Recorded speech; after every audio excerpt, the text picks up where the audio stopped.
There are some questions that nobody seems to want to answer, or even ask. Item. A seedy reporter finds himself investigating murders of a supernatural bent, where no one will ever believe his stories of killer vampires, demons, or aliens. Who would believe it? Well, no one except that really weird guy who prints his own driver's license. A different monster prowls the city every week in Kolchak, the Night Stalker.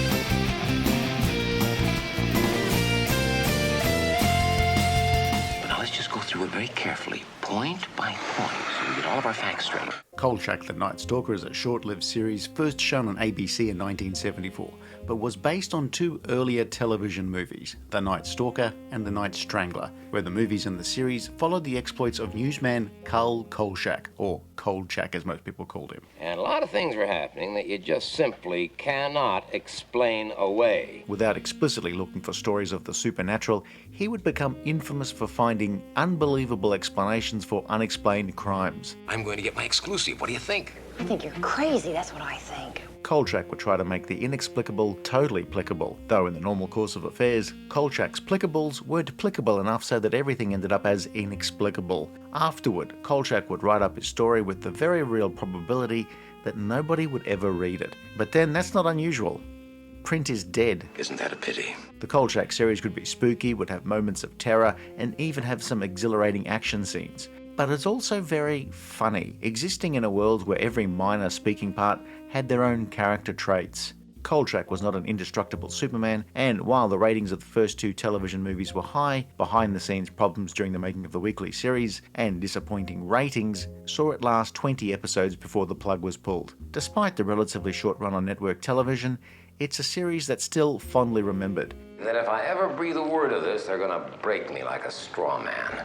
It was often cited as a major influence on the 90s hit The X-Files, a show whose massive success would, ironically enough, lead to a 2005 remake of Kolchak called Night Stalker, which is something we'll talk about later in this video. Carl, what is happening in your life? Karl Kolchak is a reporter who usually covered the crime beat, but would develop a knack for uncovering supernatural crimes that would otherwise be covered up by authorities. He'd once been an ace reporter that had fallen from grace and was now eking out an existence for newspapers in smaller cities with the hope that he'd land a big story that would take him back to the big leagues. His wardrobe can be carbon dated to the last time he had a high-paying newspaper gig. He was the embodiment of that which was dragged in by the cat. Kolchak may be the only person to take fashion advice from this guy. I am taking the rest of the afternoon off. I am going out and buying myself some new clothes, okay?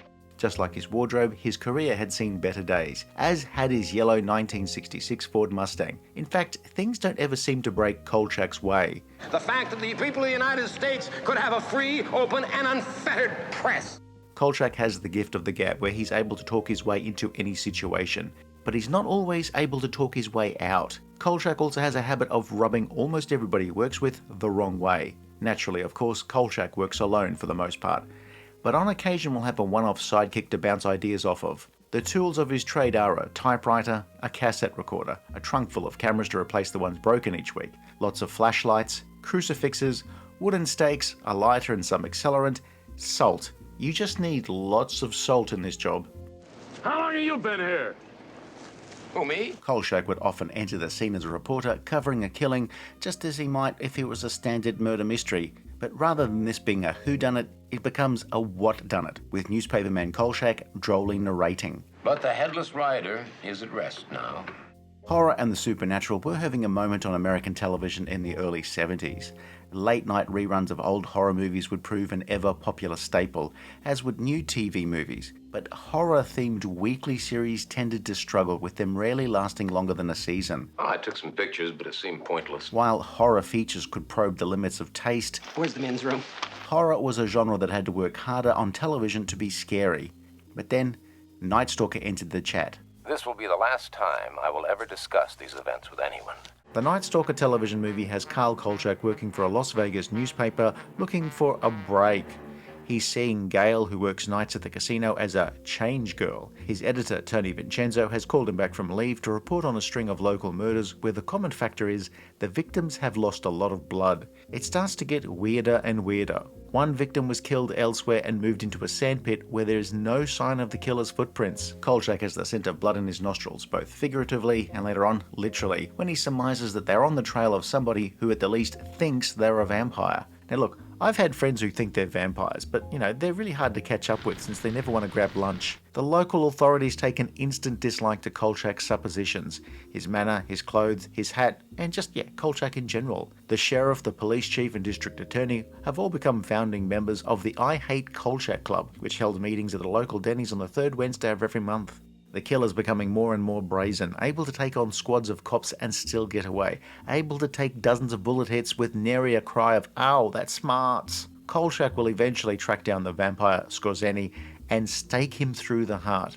Pro tip, if you ever go camping with Karl Kolchak, I suggest you get him to hammer in the tent pegs. However, while he saved the day, he's going to be royally screwed. The DA and sheriff hold a murder charge over Kolchak's head to silence him, while they run him out of town.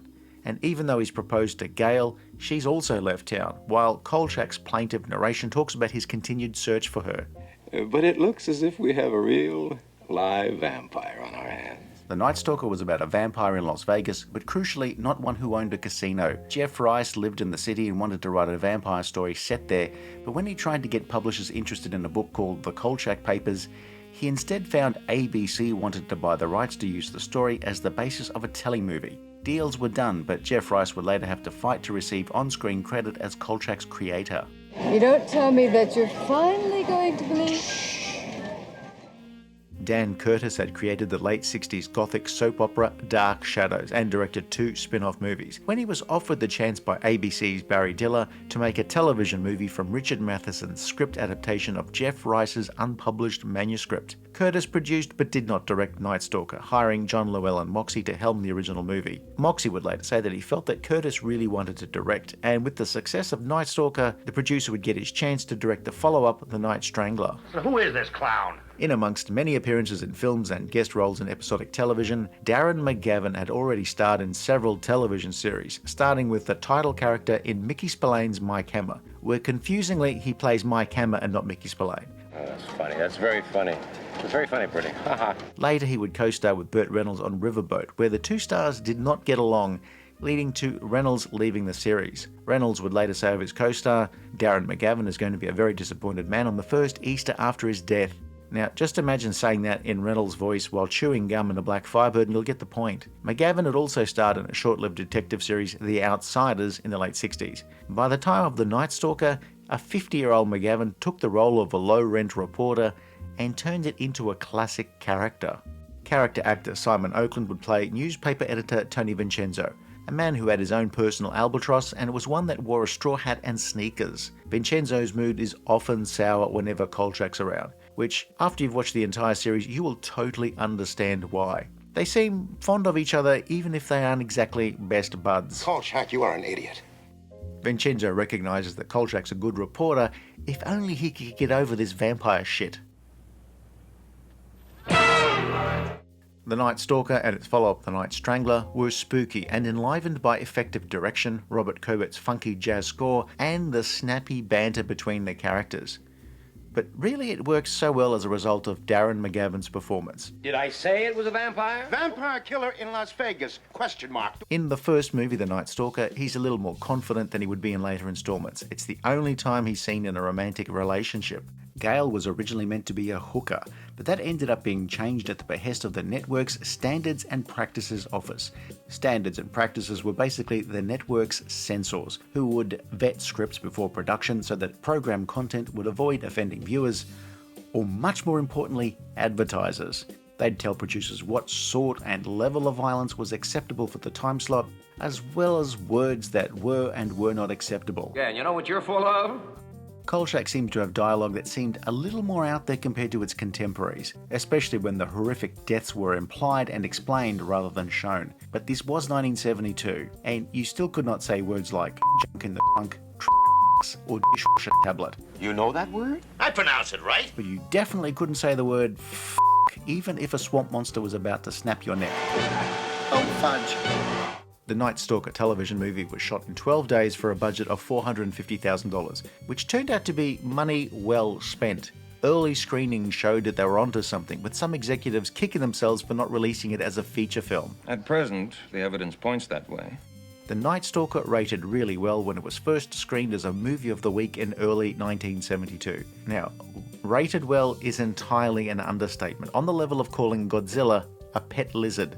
What? The Night Stalker would remain the highest rated television movie for many years, higher even than my 1976 television movie, The Night the Cats Copied, which was about the time the Munsters invented time travel and sued Charles Addams. Well, you fired me. That's what you did in Las Vegas. No. I didn't fire you. Well, in that case, then, you can hire me. A second movie, The Night Strangler, was screened a year later in 1973. Carl Kolchak has ended up working for a newspaper in Seattle, again for Tony Vincenzo. A serial killer is at work, draining the life out of his victims, crushing their necks and leaving behind the residue of rotting flesh. Cheekbones protruding through the flesh. Isn't that great? Hold it. Just hold it. But there are also eerie similarities with similar murder sprees that have been happening at regular intervals since the time of the Civil War. And suppose you check on the dictionary and discover what the word fact means, Kolchak. Fact! Here, Kolchak is occasionally assisted by Louise, played by Joanne Flug, a student moonlighting as a dancer, where Kolchak at one point uses her as bait to bring out the killer. It gets weirder when it appears that the older crimes and the current wave of killings may have been perpetrated by the same man, a doctor who turns out to be pushing 150. By April 14th, 6 women had been strangled.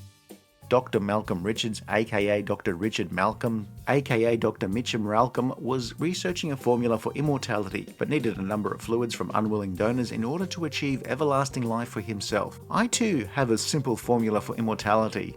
Don't die. He looked like a dead man. Like a what? Like a dead man. A useless thing to point out, Richard Anderson, playing the killer here, would soon play Oscar Goldman in The $6 Million Man, while Darren McGavin had basically played the same character with a different name in the original $6 Million Man television movie. The Night Strangler had various cameos, and John Carradine as the newspaper's curmudgeon publisher. Well? It's a refinement of the first movie and ends up with Kolchak and Vincenzo along with Louise leaving town after each has become persona non grata. The Night Strangler adds some more of the quirkiness to Kolchak and his relationships with others. There was also an extended version that was released theatrically outside of the US. The Seattle location work, including Old Seattle, is very effective, giving a lot of production value for a television movie. I'm just a dumb reporter doing his job. However, Darren McGavin and director Dan Curtis did not have a good working relationship on the second movie. Look, I've been there. I used to have a co-worker whose job it was to smooth the quick-drying cement after I poured, but he would always insist on smoothing before I finished pouring, which is why it's incredibly handy to have a chisel in your tool belt. I'd like to see they lock you up in a jail cell for 1,000,000 years! The ratings for The Night Strangler in early 1973 were also very good. Fascinating. All right, what are we supposed to do now? Congratulate you? Which would lead to ABC abandoning a planned third television movie that was being developed by Curtis and Matheson. Instead, the network ordered a weekly series for the 1974-75 season. However, there would be a number of changes under the hood, with Universal Studios taking over the production of the series and a new creative team taking over. Darren McGavin's production company would also be involved, but to no one's surprise, it would not be a totally harmonious production. In the weekly version of The Night Stalker, Carl Kolchak now worked for editor Tony Vincenzo in the Chicago office of the Independent News Service, or INS. That's a wire service whose work could be syndicated and republished by other outlets. He'd occasionally travel to other locations, but the majority of episodes would be set in and around Chicago. The INS office is rather run down and not fit for purpose, which seems to suit Kolchak. Here are the true facts. There's fellow reporter Ron Updike, nicknamed Uptight by Kolchak, where Ron is prissy and faints at the sight of blood. There's also agony aunt Miss Emily, the only person who doesn't treat Kolchak as if he's trying to sell encyclopedias. The Night Stalker series was quickly renamed as Kolchak the Night Stalker and would settle into a Monster of the Week format that most episodes would stick to. Basically, Kolchak would dictate a recent adventure into his tape recorder, and then he would flash back to the beginning of the story where somebody is killed by an unseen killer. Kolchak is given a story by Vincenzo that he tries desperately to get out of, but then a killing with some mysterious twist will pique his interest. Kolchak interviews various people connected to the victim, is harangued by various dismissive police captains. Was Morton by any chance beheaded? Yes, and you could use a good trim yourself. He'll consult experts in a relevant field for that week. He'll build up a picture of what's going on, where it's usually some monster from mythology that terrorizes a section of the community that's also able to throw around thugs or thug cops as if they were toy soldiers in a tumble dryer. And then finally, after nobody in authority is prepared to believe him, Kolchak will take on the monster himself using whatever method is prescribed by mythology. It all really happened. Kolchak is often left to tell the story without any proof to back up his claims. The inexplicable that was plicable remains inexplicable. Also, the number of times that Kolchak could technically have been arrested for murder is rather high, though for some plicable reason, the charges are often dropped. See, what don't you like about this hand? What's under it? Tony Vincenzo is slightly more mellow, where he's therefore comic relief much of the time. He's still ready to pour out his frustrations in life when dealing with Kolchak, a reporter who, as far as we viewers can see, almost never does what you actually ask of him, which is why I'm surprised that nobody's made an AI called Kolchak. Now, what do you think you're doing with two of our best cameras? I'm gonna hawk him. What do you think? The thing about Kolchak is that while we all love him, for everyone else, he's an utter pain in the ass. There's no better example than a police captain in one episode played by Keenan Wynn. He was a hard ass who's been in therapy to manage his rage issues and was getting some pretty good results until he gets Kolchak on a case. Single-handedly, you had that strange ability to take a year and a half of group therapy and send it right down the drain. The weekly episodes would be made on a fast turnaround, with the crew given a 7-day schedule to film each episode. Much of it was filmed on sound stages or on the Universal backlot. For a show called The Night Stalker, a lot of the action was set at night. However, proper night shooting was generally more expensive. The show's producer, looking to keep a lid on the budget, wondered out loud if they couldn't, say, have a vampire that could get by in the daylight. But he was talked off the ledge by his writers. Is there a joke in here somewhere? Well, I doubt it. Before shooting began on the series, a film crew shot footage of Darren McGavin running around Chicago to be used as a stock footage library to link scenes. These shots would be used to set the scene where Kolchak is either narrating or listening to his police scanner. The rest of the series, though, was shot back in Los Angeles. Mr. Vincenzo, it's almost 10 o'clock. The show would premiere with a late Friday night time slot, which was something that was seen as terrible for a show with youth appeal, and it was moved to an earlier time slot later in the season, with more stunt casting or names from popular series appearing as guests. ABC, though, had had a terrible season in general, and its new shows were almost all gone by season's end. Now, it doesn't require reading tea leaves or goat entrails to work out the fate of the series. That's inane. But original. Darren McGavin often disagreed with the overall direction of the show, where the Monster of the Week format was becoming repetitive. I mean, they're all bored. They're boring with their... McGavin also wanted to exert more control over the series, where the show's original producer, Paul Playden, was fired after he and McGavin didn't get along. Playden's replacement, Cy Shermack, lasted for the duration of the series, but he too didn't get along with the show's star, to the point where star and producer were not on speaking terms most of the time. Can he kill me with his eyes, or will they only make me sterile? Look, I dig. I, as the writer of this video, often disagree with the way that this talentless jerkwad reads the script. Hey! Do you like it? Oh, it's marvelous. Such was Darren McGavin's dissatisfaction with the grueling schedule or not getting his way behind the scenes, he apparently asked to be let out of his contract early, and as the series ratings weren't outstanding, the show would end after 20 episodes. And it lasted that long partly because of a snafu at ABC's research department. Ratings weren't good from the get-go, but when researchers asked viewers about Kolchak, the answers often came back overwhelmingly positive. So the network wasn't going to cancel something where people clearly loved the show, and so they tried to boost ratings. But then later on, when ratings did not improve, the researchers changed their question to ask specifically about Kolchak the Night Stalker. That's right, Kolchak.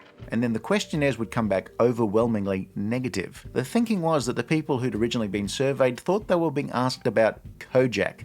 So, who loves you, baby? Well, apparently if your name was Kolchak, apparently no one. What is that stink?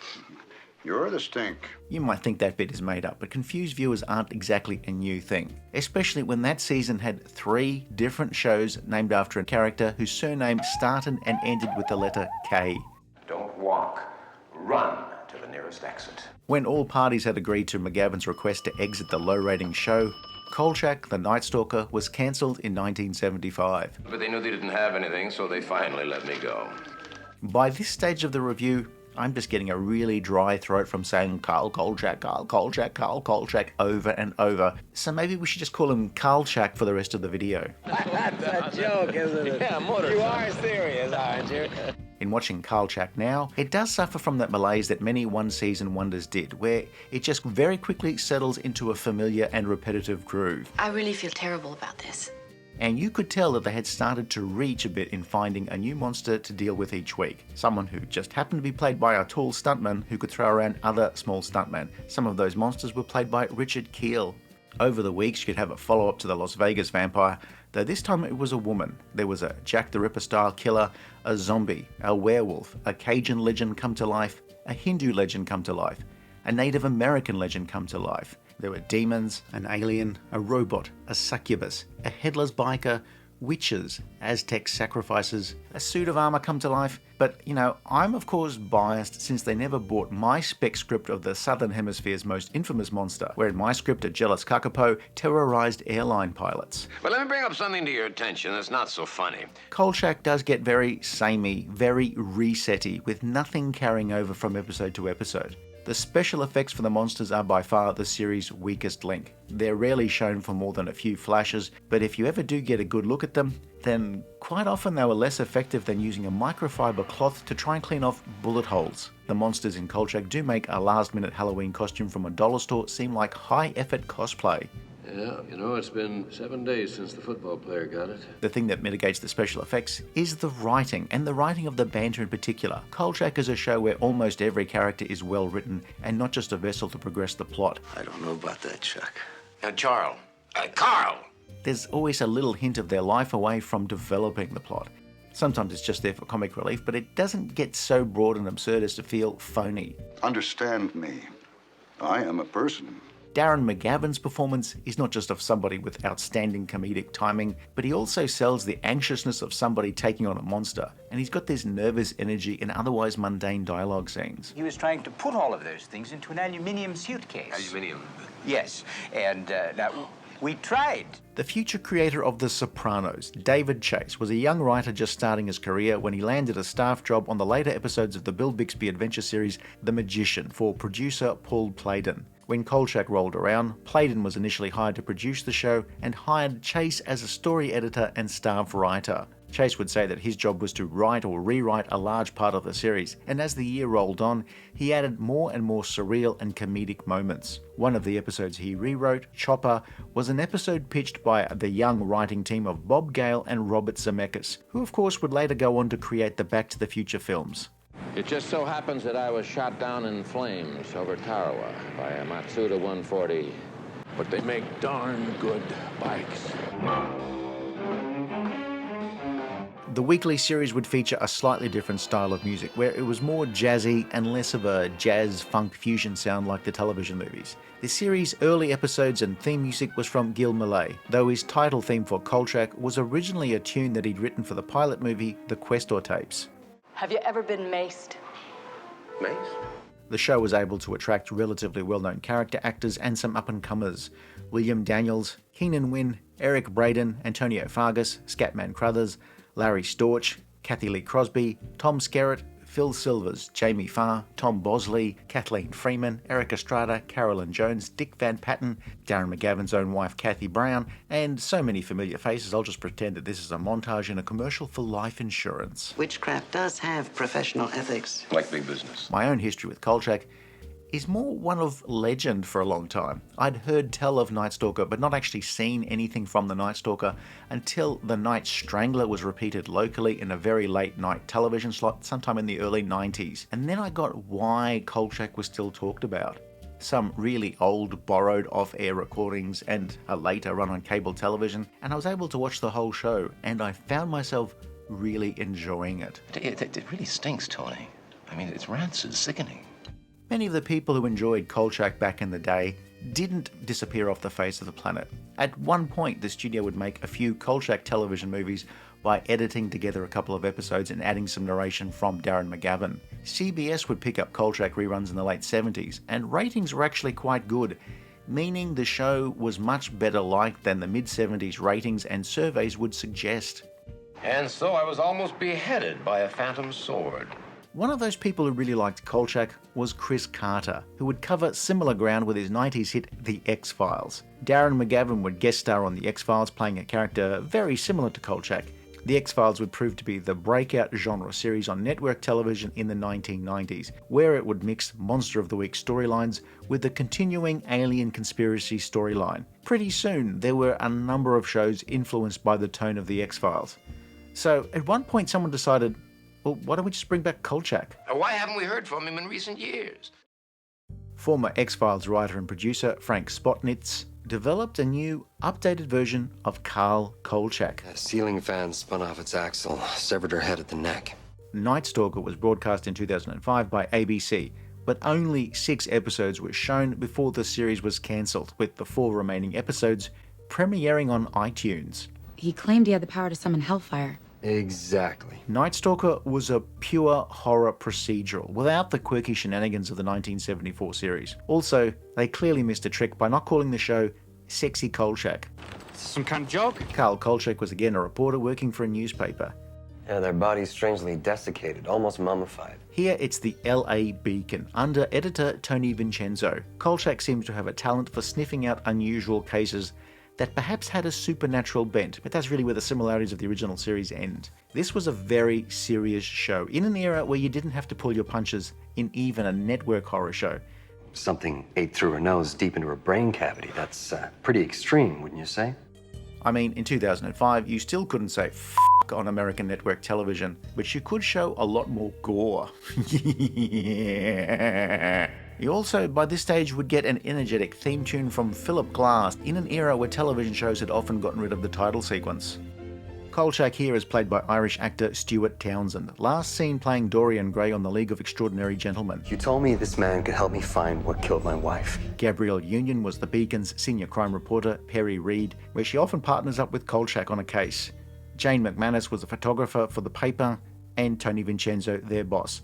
Though nowadays he's rather softly spoken, rather than a ranting and raving burly gentleman needing antacid for his ulcer. This is of course missing a trick, in that a ranting Tony needing Alka-Seltzer every scene would have been great for attracting sponsorship. He's driven now by demons I can't even begin to understand. Kolchak here has a story arc where his wife Irene was killed by something unusual, but Kolchak was initially blamed. He was hospitalized for a time, and he's been looking at unexplained killings in the hope of finding out what happened to his wife. His former friend, FBI agent Fane, believes Kolchak had killed his wife and hounds the journalist in a few episodes. Some of the crimes that Kolchak looks at may have had some bearing on his wife's death or some relationship to it, but most of the time we're dealing with a serial killer with some sort of supernatural power that does make it hard for them to be tracked down and successfully prosecuted. Hopes raised and dashed are cruel indeed. It gets slightly unusual as ABC was able to use characters from the first 2 1970s telemovies, but not anything from the 1974-75 weekly series. So Kolchak and Vincenzo return, while Perry and Jane are new. In the very first movie, Kolchak had a friend in the FBI, Bernie Jenks, and here we have Kolchak's former friend from Las Vegas, Agent Bernie Fane. In the very first episode, there's also a blink and you'll miss it appearance from a digital Darren McGavin. I do not have a problem with trust, Kolchak. It just so happens that you're a very suspicious character. Author Jeff Rice and original producer of the TV movies Dan Curtis both received credits, though the show itself is very much something influenced by the style of The X-Files, though maybe with a faster pace. It's a simple case of homicide. Yes. Only it isn't. It's a dark television horror, not a light horror comedy. The crimes are fairly gruesome and it's often very intense. You could just tell that 30 years have elapsed since the 70s series. It's not remotely a continuation, but an alternate version. And for the most part, it does its job of being a horror series relatively well. Kolchak here is not a down-on-his-luck reporter wearing threadbare suits, but sexy Kolchak, and he's not short of a quid thanks to money inherited from his late wife. There's also sexy Perry, but the show wasn't on long enough for any major hint of anything between the lead characters. Yeah, he doesn't love you. He loves you, respects you.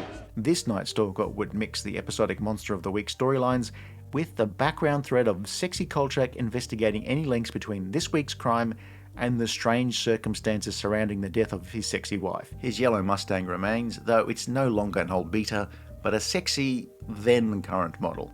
Instead of supernatural monsters, we have human serial killers with supernatural powers, though the something that killed Mrs. Kolchak was possibly more than human. These are the stories I live to write. Of course, with the show ending after 10 episodes, nothing was resolved, but all in all, for a horror series of the time, it's alright. I enjoyed watching it enough, mainly down to the solid casting of the leads, even if the killers were just monstrous weirdos instead of actual monsters. Sexy Kolchak is brooding. Sexy Perry seems almost as exasperated by Sexy Kolchak as much as she admires him. Sexy Vincenzo has nerves of steel. And overall, much like this video, the show has very little humour. Does that look like a pesticide to you? The Night Stalker reboot seems to have been and gone without troubling pop culture zeitgeist all that much. Perhaps the reason I don't hate it so much is because for this review, I watched Night Stalker before re-watching Kolchak the Night Stalker. I don't know Kolchak well enough to say what's like him and what isn't, and neither do you. Of course, the chances of me ever re-watching Night Stalker are incredibly slight. There's more chance of me listening to an audiobook of Great Expectations read by Tom Hanks in his Forrest Gump voice. A lot of good that's gonna do. For an X-Files clone with a Kolchak rapper, yeah, still better off watching the X-Files.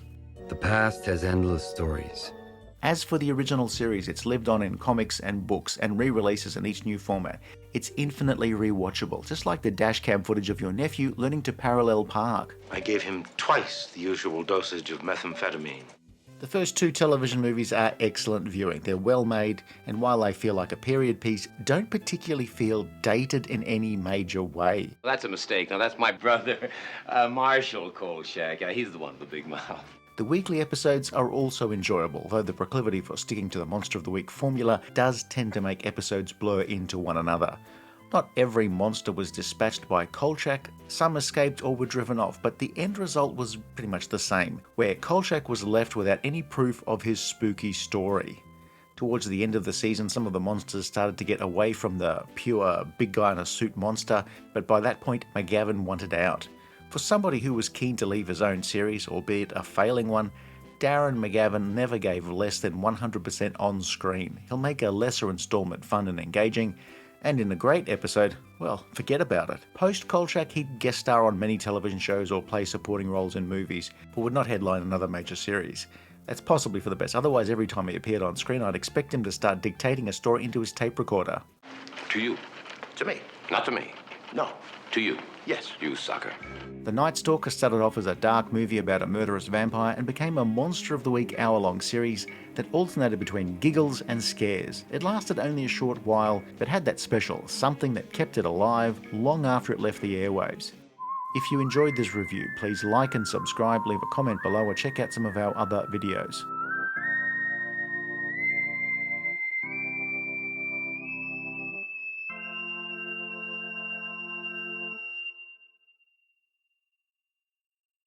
Well, thanks a lot. It's been very pleasant chatting with you.